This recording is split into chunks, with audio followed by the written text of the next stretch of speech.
जाओ, अब तुम पत्थर बन जाओगे। नहीं नहीं, मुझे माफ कर दो, मैं गलती कर गया।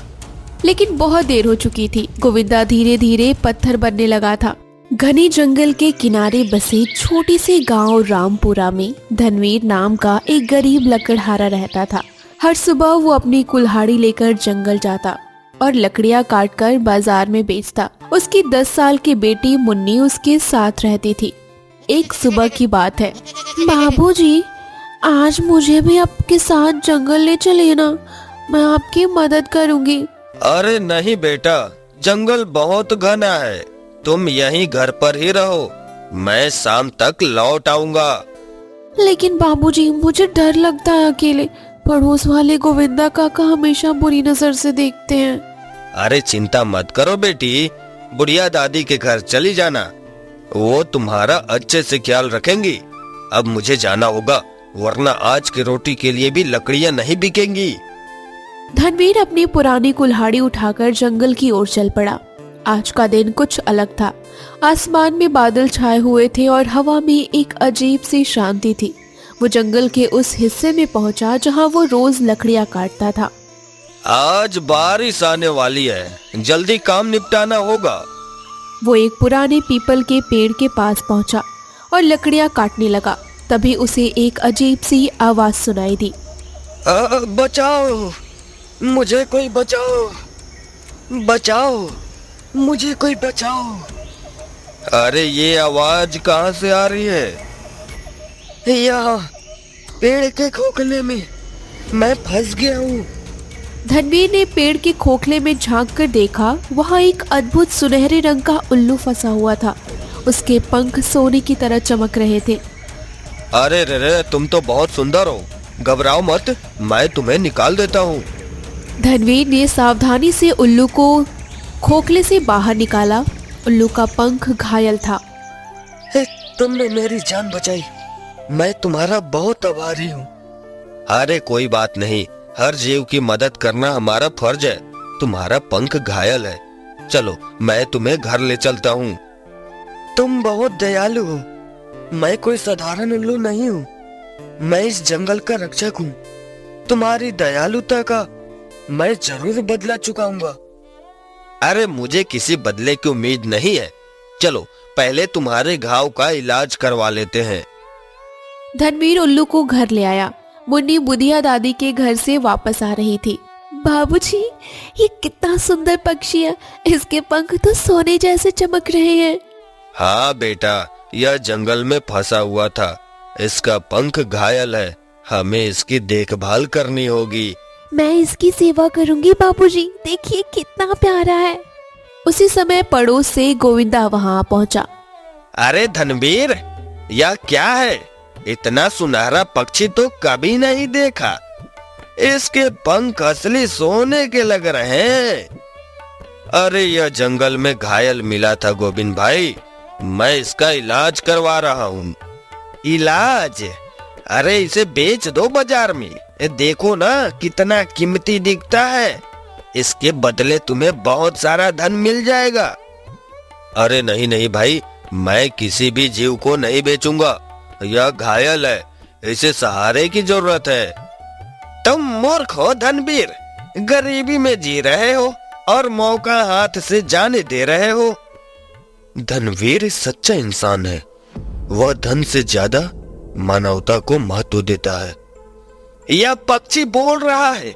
अरे अरे, यह तो कोई जादुई पक्षी है धनवीर, इसे मुझे बेच दो, मैं तुम्हें अच्छी कीमत दूंगा। हाँ गोविंदा भाई, मैंने साफ कह दिया, यह बिकाऊ नहीं है, अब आप जाइए। गोविंदा गुस्से में वहां से चला गया, लेकिन उसके मन में उस सुनहरे उल्लू को पाने की लालच आ गई थी।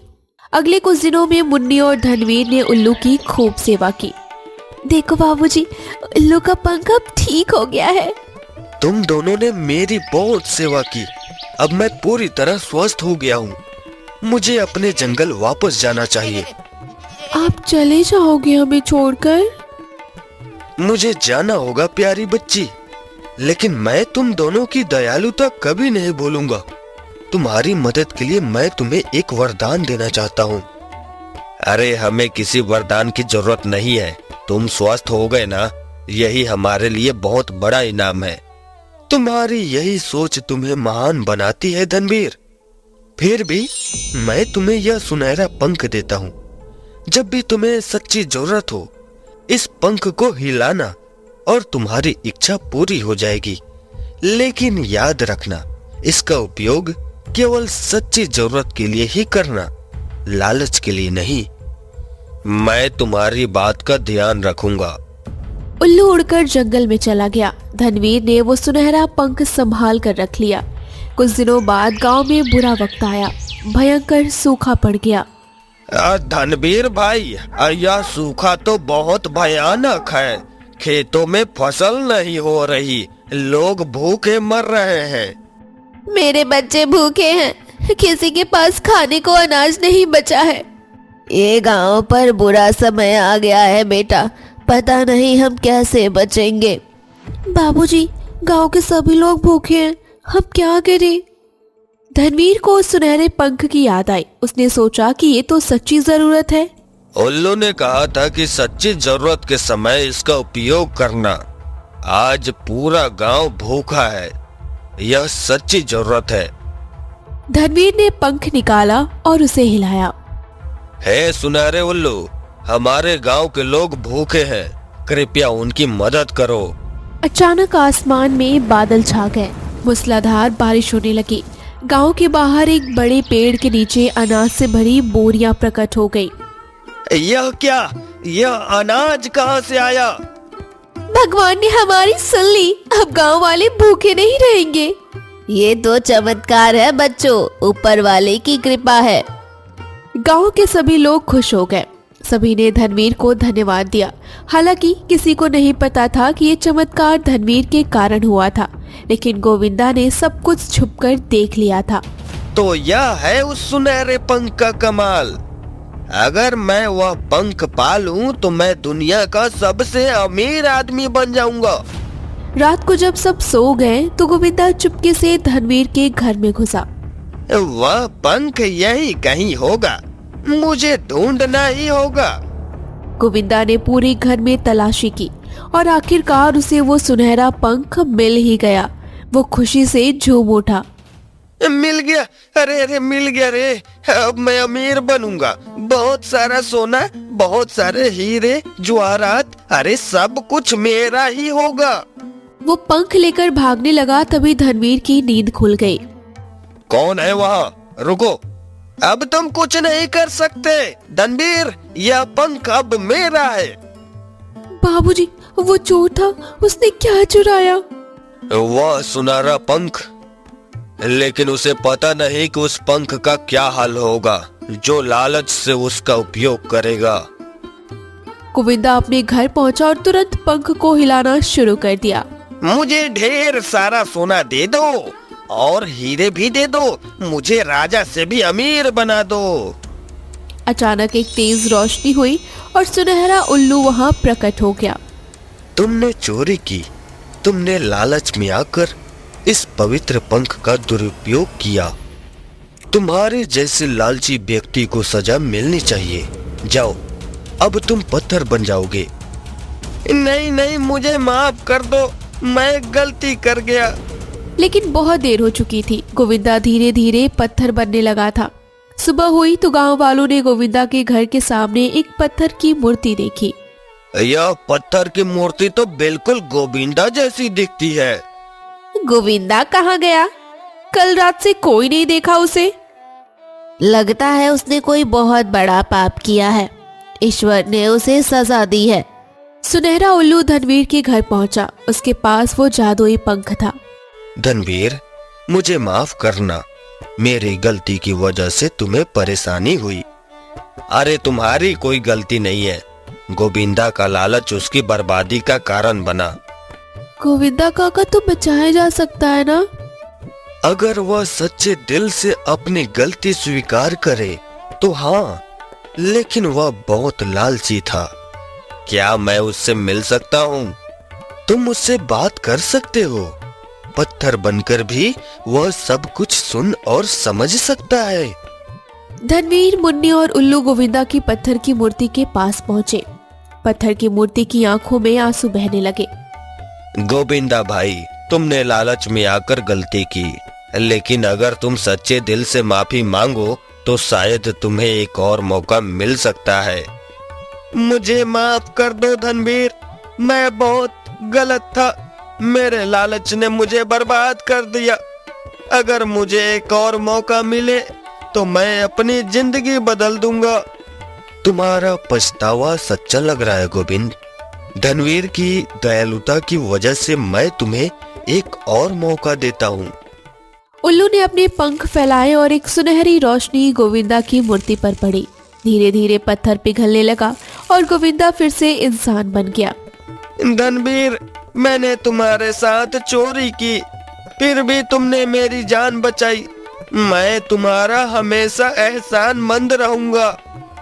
उठो गोविंदा भाई, हर इंसान से गलती हो सकती है। जरूरी यह है कि हम अपनी गलतियों से सीखें। गोविंदा काका, आप वापस आ गए। मुन्नी बेटी, मैं तुम्हारे बाबूजी जैसा अच्छा इंसान नहीं था, लेकिन अब मैं बदल जाऊंगा। धनवीर, तुम्हारी दयालुता ने एक बुरे इंसान को भी अच्छा बना दिया। तुम सच्चे अर्थ में महान हो। मैं तो बस एक साधारण लकड़हारा हूँ। नहीं धनवीर, महानता धन या ताकत में नहीं, बल्कि दिल की अच्छाई में होती है। अब मैं तुम्हें यह पंख फिर से देता हूँ। इसका उपयोग हमेशा सही तरीके से करना। मैं वादा करता हूँ। उसी समय बुधिया, भोला, चंपा और अन्य गांव वाले वहां पहुंचे। धनवीर बेटा, गोविंदा फिर से ठीक हो गया। ये कैसे हुआ? यह तो चमत्कार है। धनवीर, तुम कोई साधारण इंसान नहीं हो, तुम्हें जरूर कुछ खास बात है। नहीं, मैं तो बस एक लकड़हारा हूँ। यह सब उस सुनहरे उल्लू की कृपा है। गांव वालों, धनवीर ने मुझे बचाया था जब मैं मुसीबत में था। उसने मेरी निस्वार्थ सेवा की। यही कारण है कि मैंने उसकी मदद की। यह सीख याद रखना, दूसरों की मदद करो बिना किसी लालच के। दयालुता और नेकी का फल हमेशा मीठा होता है। मैं सबसे माफी मांगता हूँ। मैंने लालच में आकर धनवीर से चोरी की थी, लेकिन उसने मुझे माफ कर दिया और मेरी जान बचाई। अब से मैं भी धनवीर जैसा बनने की कोशिश करूंगा। धनवीर भाई, तुम हम सबके लिए मिसाल हो। सच में तुमने हमें सिखाया कि असली धन दिल की अच्छाई में है, सोने चांदी में नहीं। खुश रहो बेटा, तुम्हारी नेकी और दयालुता तुम्हें हमेशा सुखी रखेगी। मेरे बाबाजी सबसे अच्छे हैं। सुनहरा उल्लू धनवीर को एक बार फिर धन्यवाद देकर जंगल की ओर उड़ गया। गांव वाले समझ गए कि लालच और स्वार्थ से कभी भलाई नहीं होती। धनवीर की दयालुता और निस्वार्थ भाव ने सबको एक अनमोल सीख दी। उस दिन के बाद गोविंदा भी बदल गया। वो गरीबों की मदद करने लगा। पूरे गांव में खुशहाली छा गई। भाई, आज से तुम मेरे गुरु हो। मैं तुमसे बहुत कुछ सीखूंगा। हम सब एक दूसरे से सीखते हैं गोविंद भाई। बस नेक इरादे से जिए और दूसरों की मदद करें। धनवीर भाई ठीक कह रहे हैं। चलो अब हम सब मिलकर गांव को और भी खुशहाल बनाएं। हाँ, हम सब मिलकर काम करेंगे। कोई भूखा नहीं रहेगा हमारे गांव में। यही तो असली जिंदगी है बच्चों। साथ रहना, साथ चलना और एक दूसरे का सहारा बनना। वाह वाह वाह, हमारा गांव सबसे अच्छा गांव है। कुछ महीने बीत गए। गांव में अब सब कुछ ठीक चल रहा था। एक दिन धनवीर जंगल से लकड़ियां काटकर लौट रहा था। आज बहुत मेहनत हो गई। अब घर जाकर मुन्नी के साथ खाना खाऊंगा। तभी रास्ते में उसे एक अजनबी यात्री मिला। वो बहुत थका हुआ और प्यासा लग रहा था। भाई साहब, क्या मुझे थोड़ा पानी मिल सकता है? मैं बहुत थक गया हूँ। हाँ जरूर, ये लो पानी पियो। तुम कहाँ से आ रहे हो? मैं दूसरे गांव से आ रहा हूँ।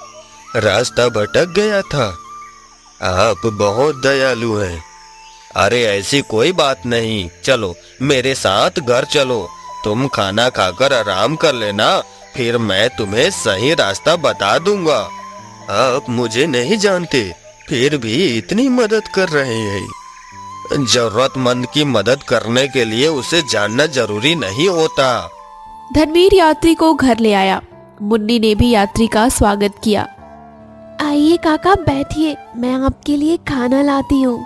तुम लोग तो देवदूत की तरह हो। इस जमाने में ऐसे लोग कम ही मिलते हैं। अरे हम तो बस अपना फर्ज निभा रहे हैं। यात्री ने खाना खाया और आराम किया। शाम को जाने से पहले उसने धनवीर से कहा, धनवीर भाई, तुम्हारी मदद मैं कभी नहीं भूलूंगा। अगर कभी तुम्हें मेरी जरूरत पड़े तो पास के गांव में मेरी दुकान है। मेरा नाम मंगल है। शुक्रिया मंगल भाई, सुरक्षित जाना। उसी शाम गोविंदा धनवीर के घर आया। धनवीर भाई, मैं तुमसे कुछ कहना चाहता हूँ। हाँ बोलो गोविंद भाई। मुझे एक सपना आया था कल रात। वो सुनहरे उल्लू ने मुझे कहा कि मैं गांव के बच्चों को पढ़ाऊं। मैं पढ़ा लिखा हूँ पर कभी किसी की मदद नहीं की। अब मैं बच्चों को मुफ्त में पढ़ाना चाहता हूँ। अरे वाह, यह तो बहुत अच्छी बात है। मैं भी पढ़ूंगी गोविंदा काका से। हाँ बेटी, तुम सबसे पहली छात्रा होगी मेरी। अगले दिन गांव में एक बैठक हुई। धनवीर भाई, तुमने हमारे गांव को बदल दिया है। अब हम सब मिलकर गांव के लिए एक कुआं खोदना चाहते हैं। हाँ, पानी की बहुत समस्या रहती है। कुआं होगा तो सबको आसानी होगी। अच्छी बात है बच्चों, मिलकर काम करेंगे तो जल्दी हो जाएगा। चलो कल से ही काम शुरू करते हैं। हम सब मिलकर करेंगे। मैं भी आऊंगा। अब मुझे भी गांव के लिए काम करना है। पूरा गांव मिलकर कुआं खोदने में लग गया। कुछ हफ्तों की मेहनत के बाद कुआं तैयार हो गया। सभी बहुत खुश थे। अरे रे, देखो देखो, पानी आ गया। अरे कितना साफ है। अब हमें दूर जाना नहीं पड़ेगा पानी के लिए। हमारा गांव सबसे अच्छा है। उसी रात सुनहरा उल्लू फिर से धनवीर के पास आया। धनवीर, मैं तुम्हें देखने आया हूँ। तुमने न सिर्फ अपना जीवन अच्छे से जिया बल्कि पूरे गांव को बदल दिया। यह सब आपकी कृपा है। नहीं धनवीर, यह सब तुम्हारे दिल की अच्छाई की वजह से हुआ है। तुमने गोविंदा को माफ किया, उस अजनबी यात्री की मदद की और अब पूरा गांव एक साथ मिलकर काम कर रहा है। उल्लू राजा, आप आ गए? हाँ छोटी राजकुमारी, तुम्हारे बाबूजी बहुत खास हैं। मुझे पता है, मेरे बाबूजी सबसे अच्छे हैं। उल्लू राज, मैं तो बस वही करता हूँ जो सही लगता है और यही तुम्हें महान बनाता है धनवीर। अब मुझे जाना होगा, लेकिन याद रखना मैं हमेशा इस जंगल में रहूंगा। जब भी तुम्हें जरूरत होगी मैं आऊंगा। धन्यवाद, आप हमेशा हमारे दिलों में रहेंगे। और इस तरह से एक गरीब लकड़हारे की दयालुता ने न सिर्फ एक जादुई उल्लू को बचाया बल्कि पूरे गांव को एक नई दिशा दी। धनवीर आज भी उसी तरह रोज जंगल जाता है, लकड़ियां काटता है और खुश रहता है।